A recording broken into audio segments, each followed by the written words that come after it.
Tras haberse involucrado en algunos de los casos paranormales con mayor cobertura en los medios de comunicación y trascendencia en los archivos de lo inexplicable, desde el poltergeist de Enfield, la aparición de Connecticut, el diablo me obligó a hacerlo, la muñeca Annabelle o el embrujo de la casa Piron, Ed y Lorraine Warren se convirtieron en un referente a nivel mundial de la investigación de fenómenos sobrenaturales. Con el estreno de la exitosa saga de películas del Conjuro, nueva información sobre esta pareja de cazafantasmas comenzó a hacerse pública, información que nos obliga a someter a juicio la veracidad de todos estos famosos casos, y por ende, la veracidad de los Warren como investigadores paranormales. En el primer episodio de esta saga analizaremos el que muy seguramente es el fenómeno paranormal registrado más famoso de la historia, así como la casa embrujada por excelencia de los Estados Unidos, la casa de Amityville. Expondremos los testimonios de los que aseguran que detrás de esas paredes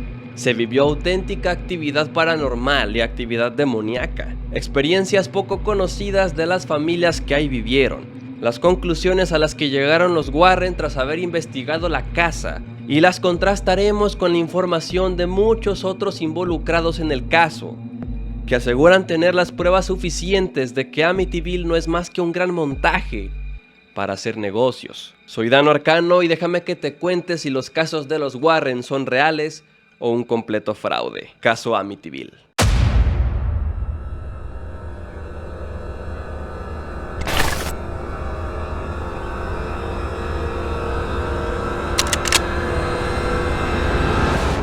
El 13 de noviembre de 1974, a las 3 de la madrugada, un joven llamado Ronald DeFeo Jr., el mayor de 5 hijos, asesinó a sangre fría a los 6 miembros de su familia con una escopeta del calibre 35 en el 112 de Ocean Avenue, Amityville, en Nueva York. Según el informe criminalista, todas las víctimas dormían cuando fueron ejecutadas. Este pasaría a la historia como el primer evento sobrenatural del caso Amityville, pues hasta la fecha existe mucha controversia respecto a por qué ninguna de las víctimas se despertó, pues el arma era tan estruendosa que forzosamente muchos de los vecinos que rodeaban la casa tuvieron que haberla escuchado. Pero según lo reportado, absolutamente nadie de las personas interrogadas se percató de las detonaciones. Si bien existen algunas fuentes de información que aseguran que Ronald se encargó de sedar a la familia en algún momento del día para asesinarlos sin mayor problema, en reportes oficiales nunca han hecho mención que se hayan usado narcóticos o algún silenciador para concretar el crimen. Si bien existen varias teorías de lo que sucedió, por ejemplo, que esa noche había un segundo tirador ayudando a DeFeo, la verdad es un misterio de la cual solo son testigos los muros de la casa. Ya durante su juicio, Ronald DeFeo Jr. alegó que unas voces diabólicas lo levantaron en medio de la madrugada y lo obligaron a ejecutar a toda su familia, incluyendo a su hermano menor John Matthew, de tan solo 9 años. Ahora brinquemos en el tiempo al 18 de diciembre de 1975, poco más de un año de los homicidios de la familia DeFeo, fecha en la que la familia Lutz, compuesta por el matrimonio de George y Katie, además de los 3 hijos que Katie tuvo con su primer pareja, Danny, Chris y Missy, se mudó a la casa de Amityville tras haberla comprado por el módico precio de $80,000.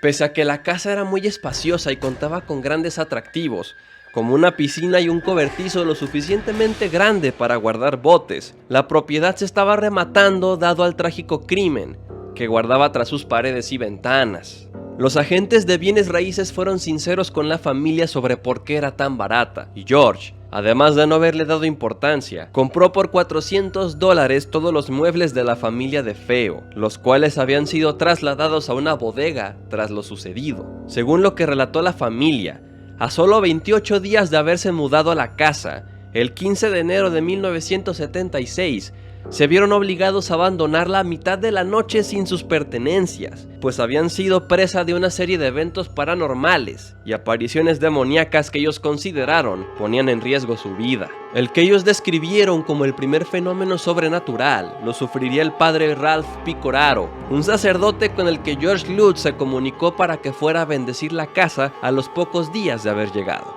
En su recorrido, entró a una habitación en la que escuchó una voz que le decía: «Lárgate».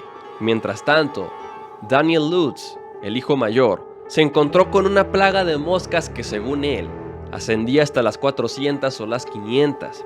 Este suceso se repetiría en más de una ocasión, junto a muchos otros más. Puntos inexplicablemente fríos de la casa, ruidos del tipo poltergeist, puertas que se abren solas, un par de ojos rojos que los observaban desde la ventana, puntos en los cuales no había sonido. George se convirtió en el foco de atención de estos eventos inexplicables, pues la familia aseguró que fue, por mucho, el más afectado por la casa. Comenzó a despertarse inexplicablemente a las 3:15 de la mañana, a pasar horas sentado frente a la chimenea, incluso a perder sus hábitos de higiene. Rumbo a sus últimos días en la casa, lo describieron como un hombre radicalmente diferente, agresivo, violento e impulsivo. Pasemos ahora a los eventos más intensos descritos por la familia. Tanto Daniel como Melissa, la hermana menor, al igual que Katie, la madre, fueron sorprendidas levitando a varios centímetros de su cama. George Lutz declaró que en alguna ocasión vio cómo el rostro de su esposa se convertía en el de una anciana de apariencia malévola. Sin duda la experiencia más aterradora la viviría Melissa, quien aseguró tener una amiga llamada Jody que vivía en la casa y que en ocasiones la veía convertirse en un cerdo. En 1977 se publicaría la novela que haría de Amityville un asunto de interés nacional, El horror de Amityville, escrita por Jay Anson. Esta sería la primera fuente de información en la cual los Lutz relatarían todo lo supuestamente vivido en la casa. En 1979 se llevaría al cine bajo el mismo título, lo que terminó por convertir al 112 de Ocean Avenue en la casa más embrujada de todos los tiempos. Uno de los colonos más notorios que llegó a la recién nombrada Amityville en estos días fue John Ketchum, que había sido expulsado de Salem por practicar la brujería. Estableció su residencia a 500 pies de donde ahora vivían George y Katie Lutz.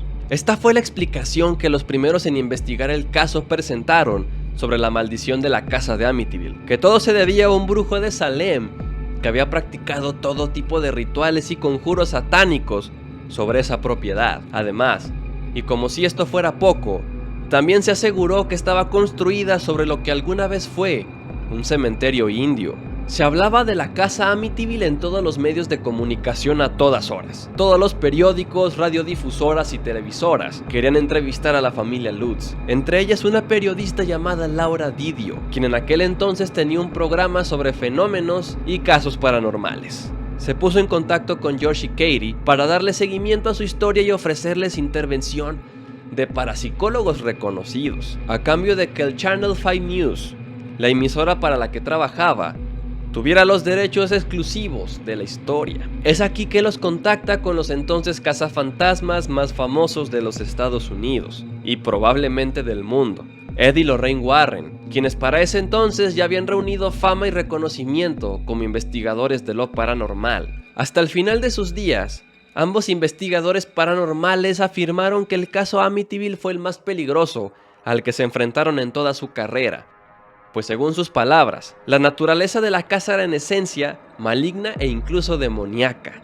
La primera vez que los Warren visitaron la propiedad fue el 23 de febrero de 1976, cita que concretó a la familia Lutz a través de la periodista Laura Didio. Según el relato, Lorraine entró al que alguna vez fue el cuarto de Ronald DeFeo Jr., verdugo de su propia familia 2 años antes, sin saber que le había pertenecido a él, pues justo ahí detectó un punto de energía maligna bastante concentrado. Declaró a la prensa que el foco de esta maldad se concentraba en el cuarto de costura, aunque nunca quedó clara la razón. Junto a un equipo conformado por parapsicólogos, demonólogos y reporteros del Channel 5 News, los Warren ingresaron una vez más a la casa la noche del 6 de marzo de 1976 para registrar todo tipo de actividades paranormales e incluso llevar a cabo sesiones espiritistas para limpiar la casa de esas entidades malignas. Sobre lo acontecido aquella noche se ha dicho mucho.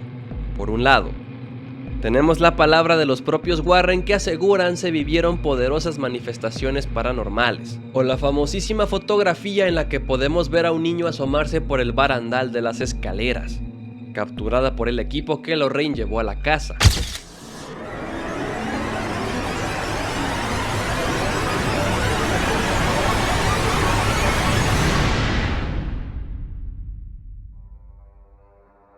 Hay un acontecimiento más.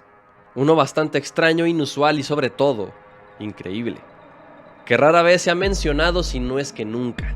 Según Lorraine, las 2 ocasiones que entró a la casa llevaba entre las manos cabello del Padre Pío, reconocido por supuestos dones milagrosos e incluso haber llevado los estigmas de Cristo en sus manos y pies, y que en algún momento este santo se le apareció justo enfrente de ella para darle fuerza y siguiera con su labor. Años más tarde, Lorraine declaró haberle suplicado a Ed que nunca regresara a esa casa, pues la maldad que él habitaba era tan poderosa que seguramente lo mataría. Existen también algunos datos muy poco mencionados sobre lo que sucedió realmente en la casa Amityville, información que no solo busca darle sustento a la veracidad de los hechos paranormales, sino que incluso explican por qué la casa estaba embrujada. En el 2012 se estrenó el documental Mi Horror en Amityville, en el que Daniel Lutz, el hijo mayor de los hijos de Katie, mencionó que mientras George Lutz y su madre comenzaban a salir antes de que se mudaran a la casa, pudo notar comportamientos muy extraños en él, una fascinación por el ocultismo y la magia negra, pues supuestamente tenía toda una biblioteca dedicada al tema en escrituras que ni siquiera podía entender. Incluso menciona que lo sorprendió moviendo objetos sin siquiera tocarlos porque poseía habilidades de telequinesis. El chico termina por concluir que George compró esa casa a sabiendas de la maldad que guardaba en su interior, y que incluso compró los muebles de la familia de Feo por toda la carga energética que estos guardaban. Todo esto con la intención de seguir desarrollando sus prácticas ocultistas, de usar la casa como un conducto para entrar en contacto con lo desconocido, pero que eventualmente terminó por despertar algo que no pudo controlar. Ya que analizamos lo sucedido desde el punto de vista de los que creen se trató de un fenómeno paranormal auténtico, ¿qué hay de los otros involucrados en el caso? Que no solo consideraron, sino que rindieron pruebas de que todo esto era un gran montaje. William Weber, quien fue el abogado de Ronald DeFeo Jr. durante el juicio por el homicidio de la familia en 1974, declaró para la revista People que tiempo antes de que la familia Lutz en conjunto con Jay Anson publicaran el libro del horror de Amityville, George Lutz lo contactó con la finalidad de saber más sobre los crímenes y la familia DeFeo. Pues quién mejor para darle información que el abogado que trabajó junto a Ronald DeFeo Jr. Según su versión de la historia, durante su encuentro con George acordaron crear una gran historia de fantasmas y apariciones en la casa de Amityville para que ambos se vieran beneficiados. En primer lugar, George obtendría dinero suficiente para pagar sus deudas, pues los gastos de la casa lo habían dejado sin dinero, y en segundo lugar, Weber usaría la historia para solicitar un nuevo juicio para su cliente, Ronald DeFeo Jr., bajo la premisa de que cometió los homicidios bajo la influencia de poderes sobrenaturales. Pero tras varios desacuerdos en cuanto a la repartición de las ganancias, George Lutz prefirió contactar a la editorial en la que trabajaba Jay Anson, con quien finalmente escribió el libro. Este conflicto de intereses llegó a tal punto que tanto Lutz como Weber se demandaron entre sí, pero eventualmente se desestimaron ambos procesos legales. Años más adelante, el escritor y productor Brian Dunning dedicó una investigación completa al caso de Amityville en su podcast Escéptico, centrada en encontrar huecos y puntos en los que la historia se quiebra, los cuales según él terminó por encontrar. En la novela del horror de Amityville se menciona que durante diciembre los Lutz encontraron la huella de lo que parecía ser un demonio, marcada en la nieve fuera de la casa, producto del invierno. Sin embargo, el equipo determinó que hacia esas fechas nunca nevó. De igual manera, tuvieron la oportunidad de acceder a la casa y darle revisión a puertas, chapas, manijas y cerraduras, pues en el libro se menciona en repetidas ocasiones sobre puertas que se golpearon con fuerza, pero estas parecían estar intactas. Tanto en el libro como en la película se menciona que los ruidos poltergeist asustaron tanto a la familia que una noche llamaron a la policía creyendo que había alguien en su casa. Incluso se menciona el nombre de quien respondió al llamado, el oficial Nickel. Sin embargo, y según la investigación de Rick Osuna, se realizó un registro de las llamadas que salieron de la casa a lo largo de diciembre de 1975, pero nunca encontraron algún dato que avale que la policía haya estado ahí. El padre Pecoraro, de quien se menciona era un gran amigo de la familia y por eso le pidieron que fuera él quien bendijera la casa, declaró que apenas conocía a la familia y que ni siquiera puso un pie en las instalaciones, pues su contacto se limitaba únicamente a una llamada telefónica.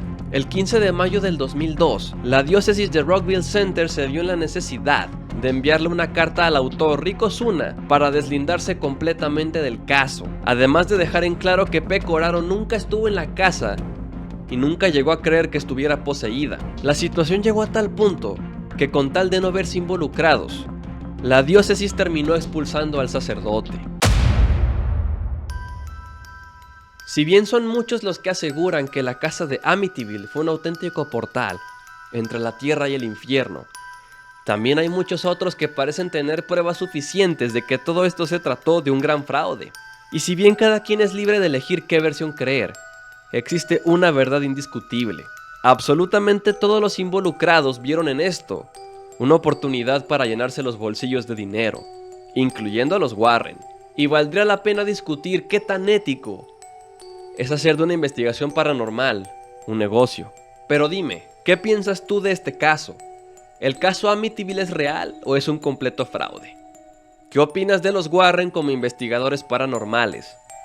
Házmelo saber en los comentarios y no te olvides de dejarme tu me gusta. Suscríbete y activa las notificaciones para ser el primero en enterarte de mi nuevo contenido.